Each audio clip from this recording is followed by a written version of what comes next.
Friends, నేనైతే plate తీసేసుకున్నాను. Curry పెట్టుకున్నామని చెప్పేసి స్టార్ట్ చేసేద్దాం. యమ్మీగా వావ్,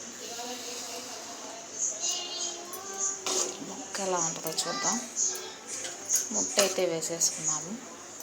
నాకు ముట్ట అయితే చాలా ఇష్టం అన్నమాట. చూద్దాం. రైస్ పెట్టేసుకున్నాం. ఫస్ట్ కూర పెట్టుకోవాలి, తర్వాత రైస్ పెట్టుకోవాలి. పెట్టేసుకోవడం అయిపోయిందన్నమాట. చూద్దాం ఇది ఎలా ఉందో టేస్ట్.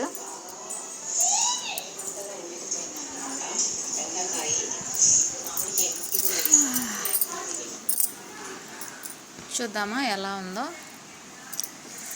చూడండి, తినే విధానం కూడా తెలిసి ఉండాలన్నమాట. అంటే ఆస్వాదించేదానికి. ఇదిగోండి, చెప్పాను కదా, కాలిపోతుంది. అబ్బా, ఇందులోంచి తీసుకున్నాం. ఓహోహో, రైస్ కాలిపోతుంది ఫ్రెండ్స్. ఇదిగోండి మామిడికాయ. అబ్బా, ఎంత బాగుందో. ఇలా బెండకాయ ముక్క ఇలా పెట్టేసుకొని తింటే ఉంటుంది. ఇది నా కొత్త ప్లేట్, పింగాణి ప్లేట్. ఎలా ఉందో కామెంట్ ద్వారా తెలియచేయండి. కేవలం 59 రూపీస్ పడింది డీమార్ట్లో, కొత్తది. మా ఆయనకి వేస్తా తిను అంటే నాకు ఆ ప్లేట్ సరిపోదులే, చిన్నది అన్నాడు అనమాట. మనం స్టార్ట్ చేసాం. యమ్మీగా ఎలా ఉందో చెప్పేస్తా.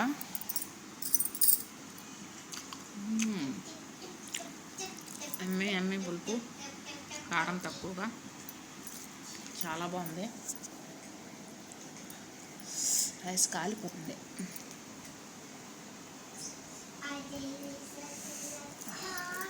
ఇట్స్ వెరీ యమ్మీ.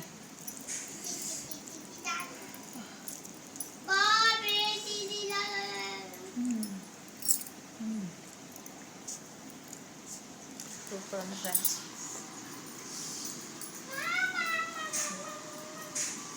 మీరేం చేస్తున్నారు ఇవాళ కామెంట్ ద్వారా తెలియచేయండి. నవరాత్రిలో నాన్ వెజ్ తినకుండా ఉంటే ఇలా పులుసులు చేసుకొని తినండి.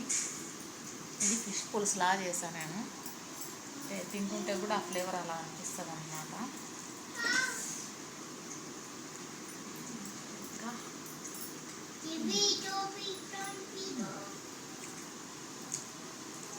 మెంతి కూడా వేస్తాం కాబట్టి బాగుంటుంది. అంతే ఫ్రెండ్స్.